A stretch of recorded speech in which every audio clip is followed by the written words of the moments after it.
So the same thing applies when we're riding horses like this, where you really want to, reward what you want, discourage what you don't want. So give them freedom when they're doing what you want.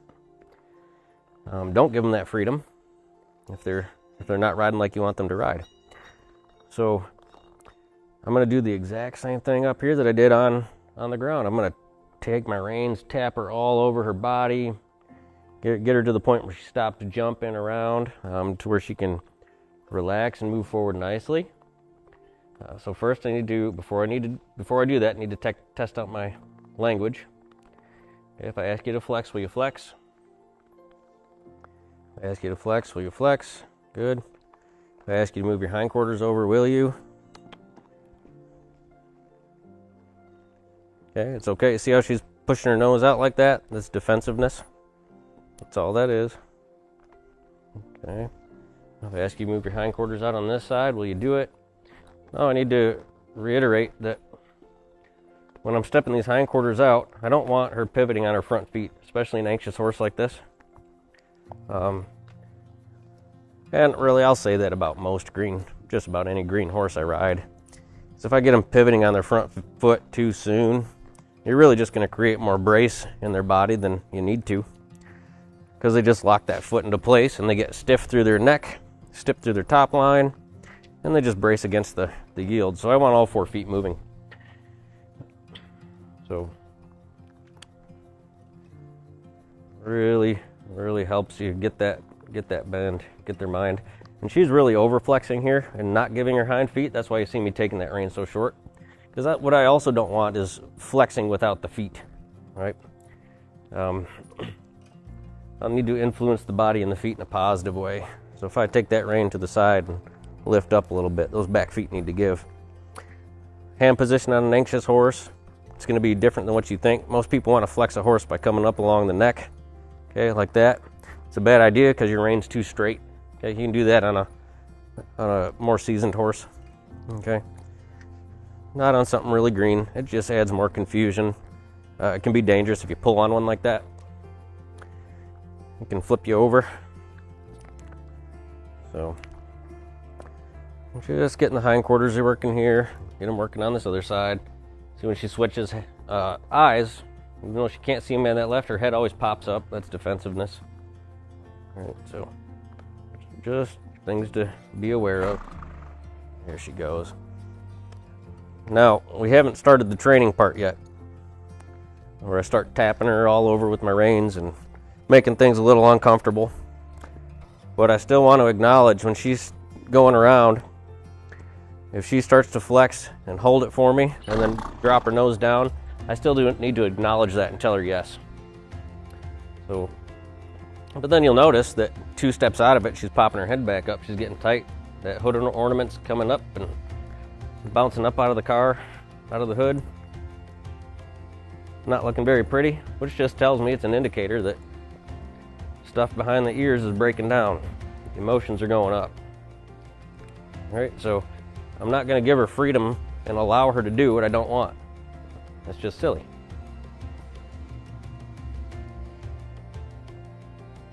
Silly to reward anxious behavior. Better answer would maybe figure out a good way to help. We'll do these hindquarter yields.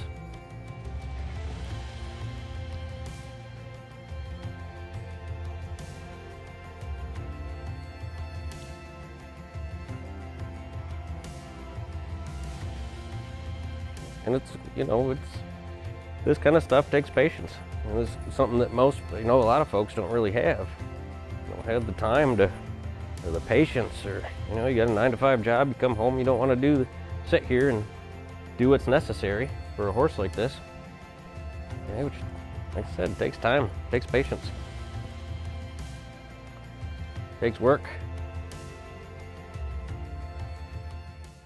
There she goes. She gets about 2 or 3 strides out. There she goes. I'm just going to sit and enjoy this. If she wants to blow, that's great. Going to sit and enjoy the nice smooth ride.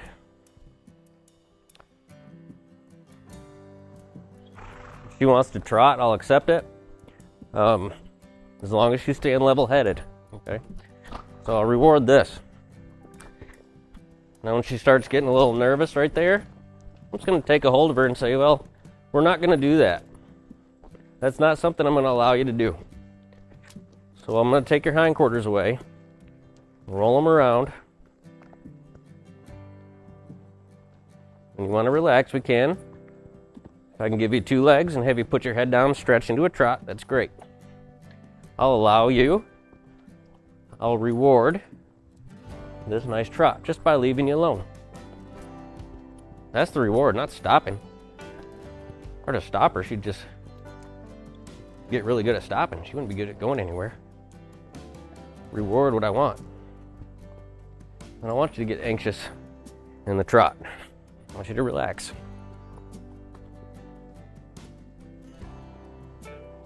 And if I touch the rein out to the side, if she fights against it, right? If she tries to defend against it, that's the wrong answer. Reins, legs, spurs, bits, they're there for support. And that's what they're there for. We need to teach them. When I touch the rein, you can relax. You can supple into that. However long it takes. Good.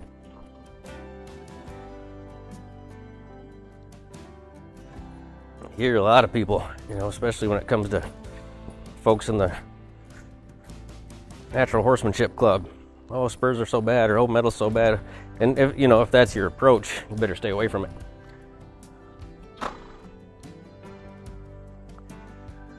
But if you know how to use these tools appropriately, my gosh, you can do so much good for a horse.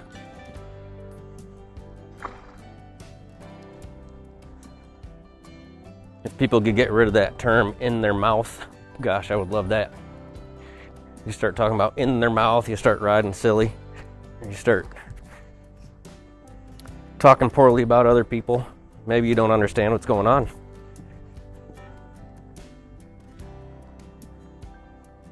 Maybe some people just need more education.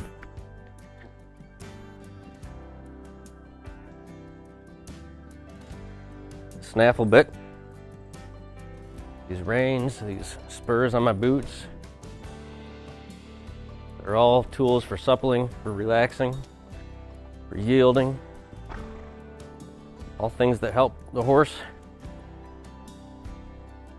So when I start touching that rein, when I start taking a hold of that bit, they can supple into it.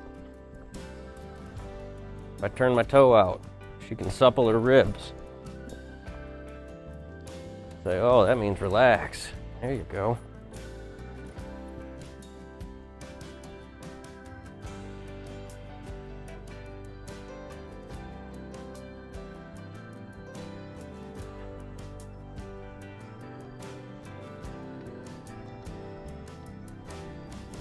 Work on this left side a little bit. She still likes to, it's not as bad as it used to be, but she still likes to be able to see me. She can't see me in her left eye. It's just going to take time. It's going to take trust. And a girl. When I reach for you, you reach back.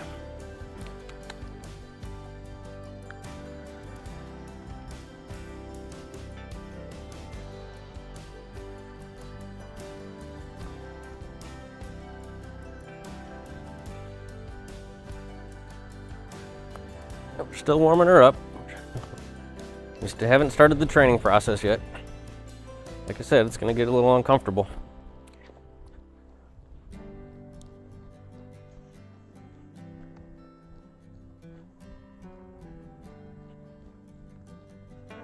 As well it should. It needs to get uncomfortable. We're not working through discomfort. We're more or less avoiding problems. Let me know how that works for you.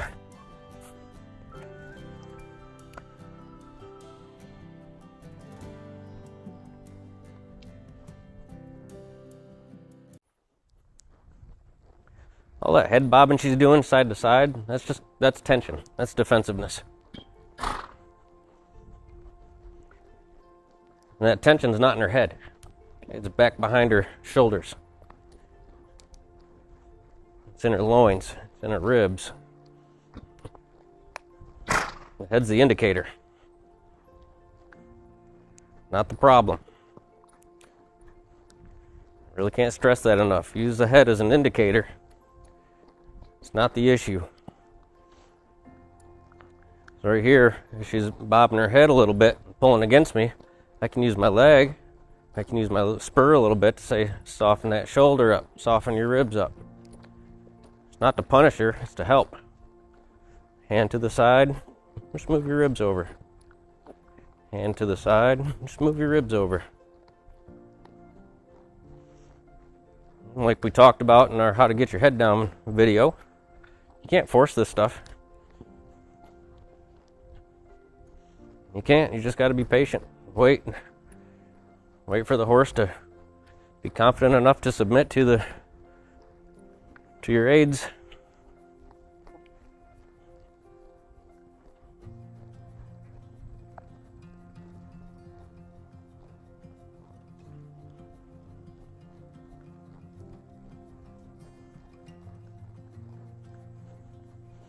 You be patient enough, and you need to be persistent enough to see the problem through.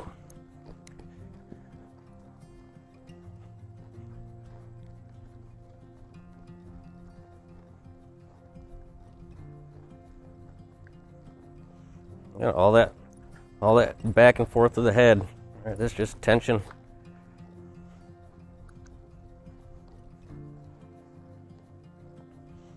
I'm taking a hold of the left side. Use my spur, move her hindquarters over, drive her forward into it. So I'm really just using these essential 5 yields. Using the bit, using the spur, all in ways that are going to encourage her to soften up and relax. If she offers a trot that I don't want to ride, right? And the trots I don't want to ride are the ones that are high-headed and anxious and tight-backed and bouncy, and I don't want to do that. I'm not going to reward it. It's a really good thing to sort out when you're starting horses under saddle. I call that developing your purity of gait.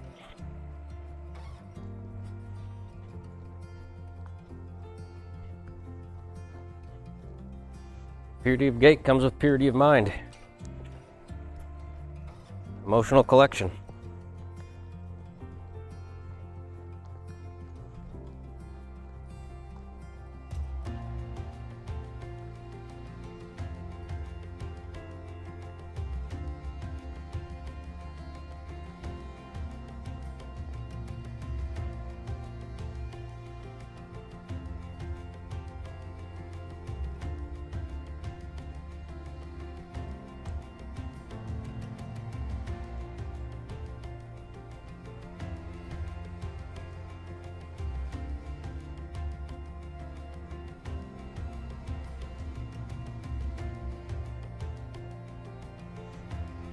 Again, the closer she gets to that answer, the more freedom I'm going to give her. The more I'm going to ease off on her. I say ease off. An anxious horse, you know, a horse like this, they don't really know a better way. You can just kind of putz around on them and go along and not,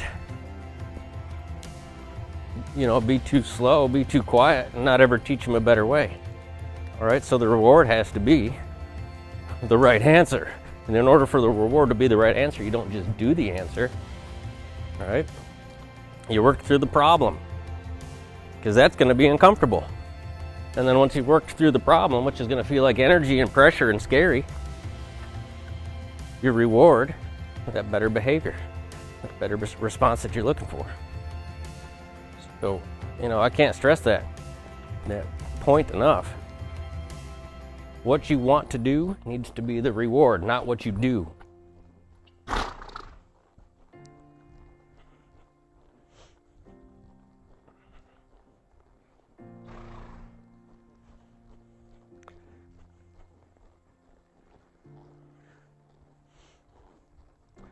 I want to trail ride my horse. Well, is trail riding your horse's reward when you get to the trail?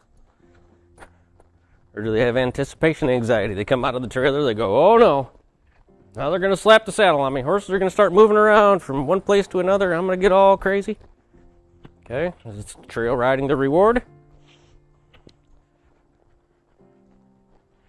Or are you just going to go do it? Anything you want to do. Anything. Is that the reward, or are you just going to go do it?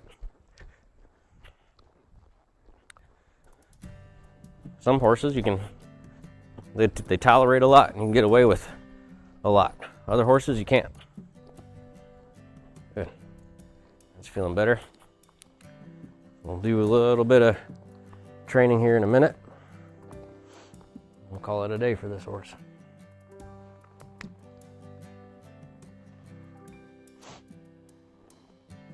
A lot of people, you shouldn't pat your horse, or, don't whack them on the butt, don't whack them on the neck because they don't like it.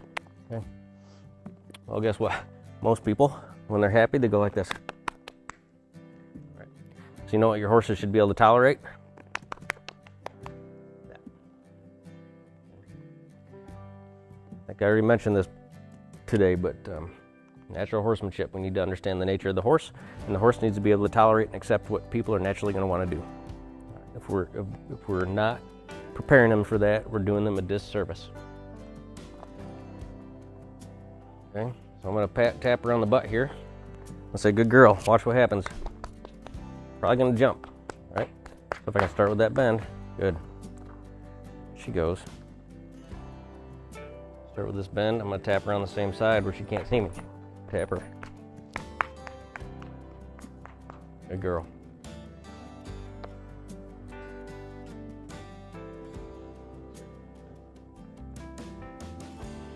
I'm going to flex her to this left side. We're going to do this is going to get a little uncomfortable. Maybe. And I'm just going to start taking this and just petting it with it. Okay, because I don't want a stick or a string or someone to lose balance or anything like that to happen while somebody other than me is up here and have this horse freak out. And the cool thing about using this heavy leather rein is it can even add a little bit of a little popping noise, all right, which can scare them even more, even prepare them more for what might happen out in the woods. And I've had this horse outside plenty, but there's always to a greater degree to prepare your horse for someone who might not be a professional rider. Right. So if this bothers her, my gosh, this is nothing. Can I get that swinging around? Can I get that popping on her hindquarters? And she'd be okay with that, because nothing in my body, nothing in my intention, nothing in my riding is asking her to move. She's just deciding she's going to run from it. Okay? But I don't allow horses to run away. You can go back and watch a lot of my halter breaking videos. There's a whole playlist on my halter breaking videos where you teach them you're not allowed to run away. That's where it starts. And ideally you start on that when you're halter breaking them, not when they're 5, 6, 7 years old, 4 years old, 3-year-old. It's often too late to be halter breaking a horse, but those are the prime time. That's the prime time when they're being halter broke to learn to not run away. Right? Don't run away. Okay, she's still flinching, right? That's because the anxiety's up, the emotions are up, so the senses they're up on high. You hear that little pop there? Okay, that's the beauty of these reins, is they make a little noise, they swing a little bit. I'm not whacking her, I'm not hurting her, just brushing it around. Good. Let her think about that. Realize it didn't hurt, realize it didn't kill her. I'm going to do it again on the other side, catch her off guard. I'm going to swing where she can't see, because this stuff's not going to happen when you're expecting it to happen. All right? It's easy to take them for granted until something goes wrong.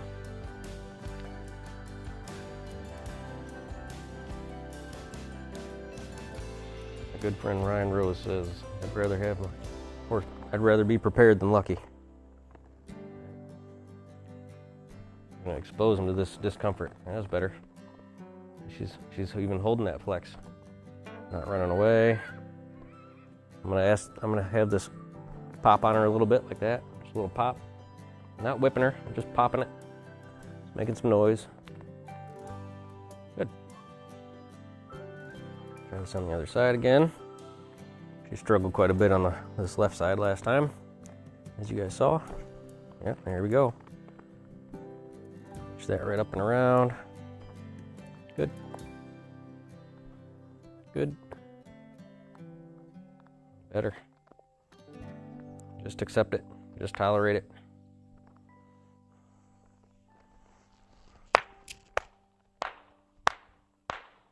Pat her on the butt like she just ran a great reining pattern, because somebody's gonna probably want to do that on her one day. It's like, good girl. All right. Doesn't matter if horses are accepting, that they don't naturally pat each other to say hi. They like rubs better. It doesn't matter.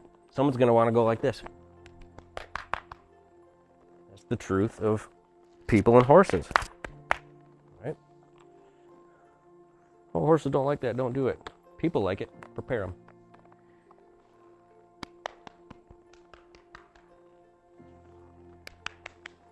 Okay.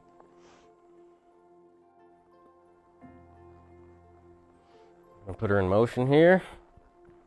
Take this rein and go like this, like that, like this, like that. Just do this while she's moving around now. Might get a little uncomfortable for a minute.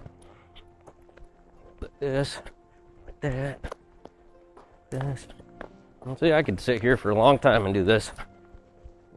She could go around for a long time like this too, but she probably won't want to.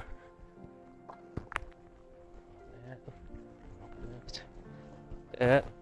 When she speeds up, I'm just going to keep going with her, because right here, she's going to learn that running away is not going to get her out of this discomfort. I'm not asking her to go faster. I'm not spanking her or spurring her or whipping her forward. You don't use spurs for forward anyways, but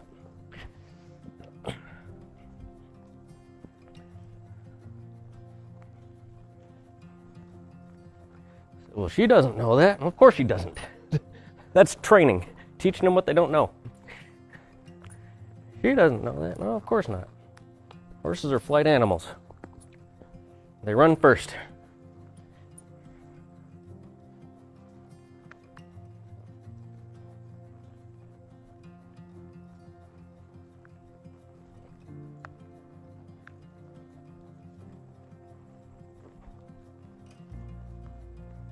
Good little jump there. That's the stuff I'm looking for, is those little jumps.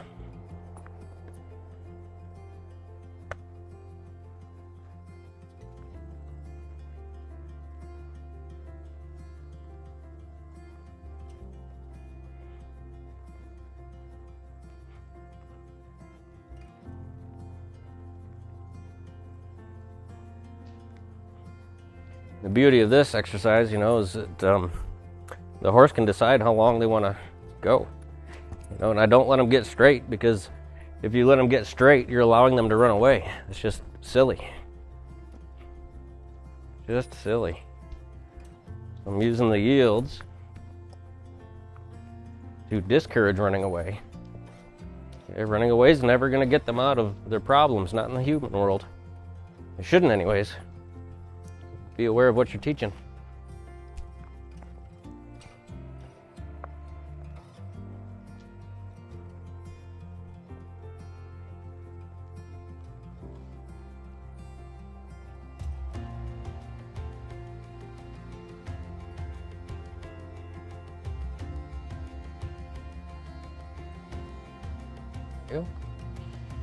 Let her think about that. We'll do the same thing on the other side. Do horses get muscle sore sometimes? Well, yeah, of course. Do you get muscle sore when you work out? Yeah, of course. I hope so anyways, if you're getting a good workout in. Be a little muscle sore the next day. Rest that. Maybe, a horse might need a day off. They're a little muscle sore. That's okay. Sometimes not. I'll still go to work if I'm a little muscle sore.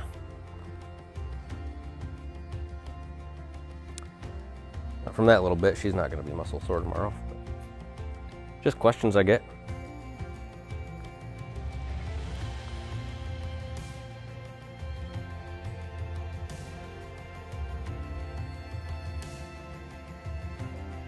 Questions I've had before.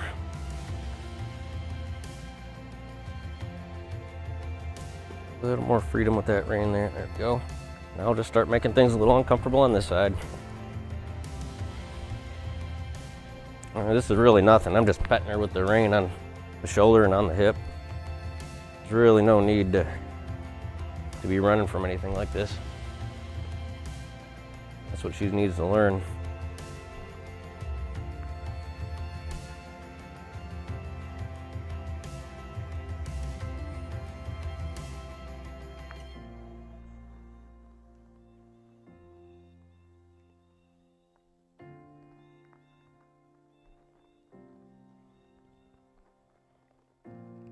Yeah, I realize, these are big, heavy, split reins, and that's the idea. That's what I want.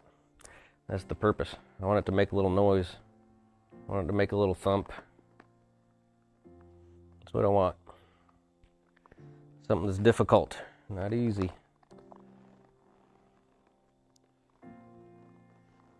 Ride her off a little bit. Do that a couple more times and we'll call her good for the day.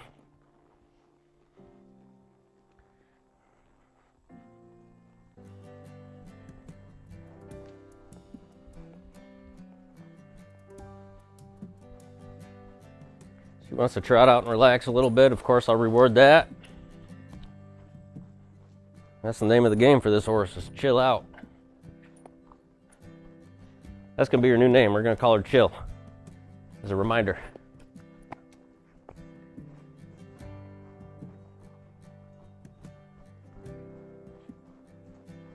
Write that down, Morgan.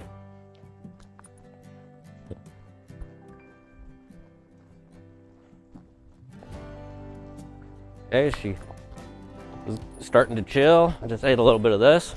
Well, that's what's going to happen if you get a stick in her butt out on the trail. How often does that actually happen? Well, on my last trail ride it happened, so it happens.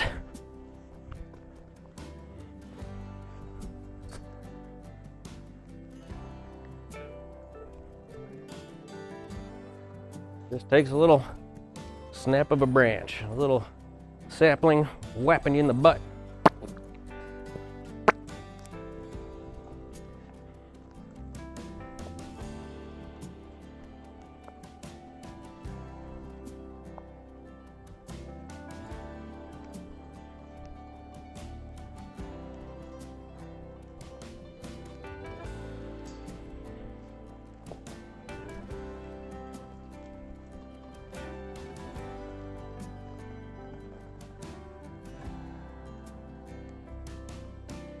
It's really important, guys, that you don't allow your horses to run away when they're doing that stuff. All right, so this bending them around, having them go in tight little circles, that's going to feel a lot like work. Okay, it's going to be. And that bend is going to discourage them from getting too much into that flight mode. All right, because that's not something you ever want to reward. It's them pulling off that inside front and running. If you've ever felt that, it's not a lot of fun.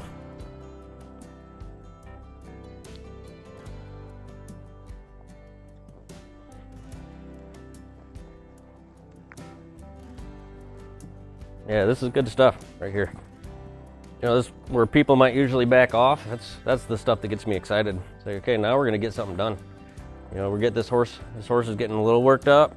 Just enough anxiety, it can still think its way through, it can still problem solve. All right, that's where you're gonna get some work done. You back off there, you might be working on that for that horse's whole life. Probably end up just avoiding it. Get yourself in trouble one day and say, Steve, my horse did this all of a sudden. I bet it wasn't all of a sudden.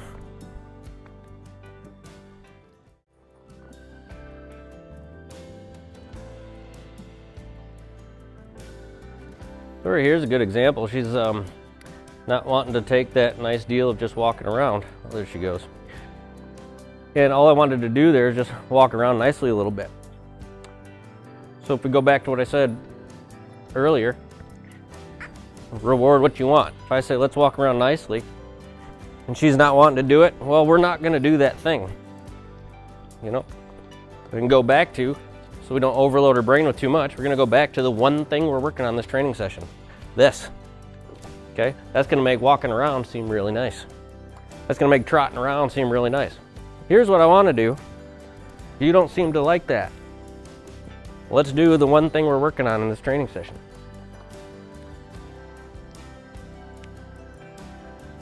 We'll do that one thing. And then I'll reward you by doing what I want. I just want to walk around, have a nice ride. I just want to trot around, have a nice ride. Chill. There you go. There we go, chill. Now, let's reward. I just want to walk around a little bit. Walk around and cool you out.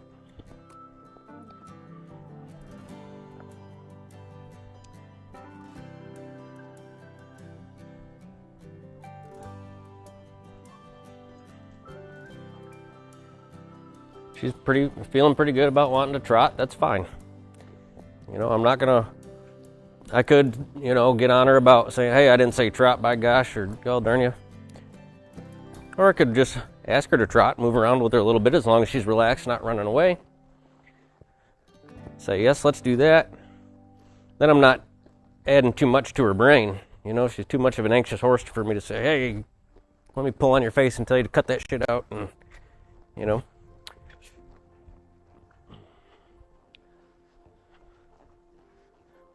There I said what I don't want people to say. Pull on her face. It wouldn't be pulling on her face. It'd be using the reins in a way to help her.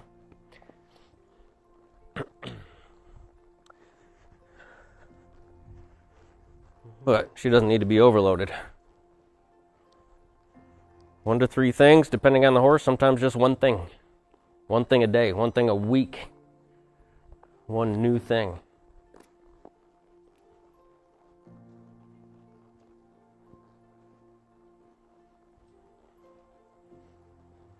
All right.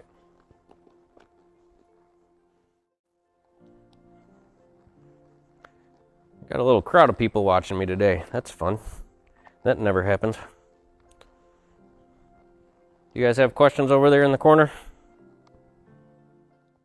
Well, it depends on what you're working on. I don't think a canter would necessarily be work.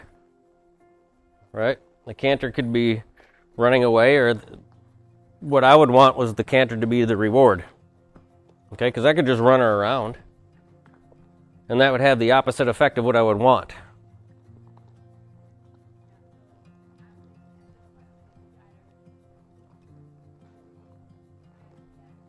Yes. The canter would be the reward. Yep. So we'd work on exercises, shoulder out, hip in, walking and trotting around like that, rewarding the canter. And then we would do big circles, small circles at a canter to get it balanced, get it feeling good, and reward the nice canter. But I wouldn't use the canter to work her, because the canter's not for punishment. The canter's for having a nice lope.